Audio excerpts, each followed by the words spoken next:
कौसल्या सुप्रजा रामपूर्वा सन्ध्या प्रवर्तते उत्तिष्ठ नरशार्दूल कर्तव्यं दैवमाह्निकम् उत्तिष्ठोत्तिष्ठ गोविन्द उत्तिष्ठ गरुडध्वज उत्तिष्ठ कमलाकान्त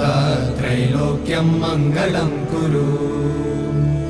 उत्तिष्ठोत्तिष्ठ गोविन्द उत्तिष्ठ गरुडध्वज उत्तिष्ठ कमलाकान्त त्रैलोक्यं मङ्गलं कुरु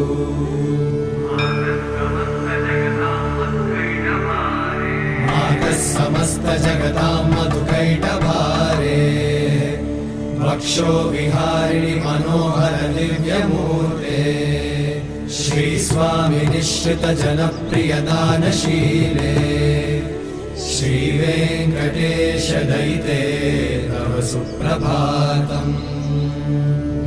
तव सुप्रभातमरविन्दलोचने भवतु प्रसन्नमुखचन्द्रमण्डले विधिशङ्करेन्द्रवनिताभिरर्चिते वृषशैलनाथ दयिते दयानिधे अत्यादि सप्त ऋषयः समुपास्य सन्ध्या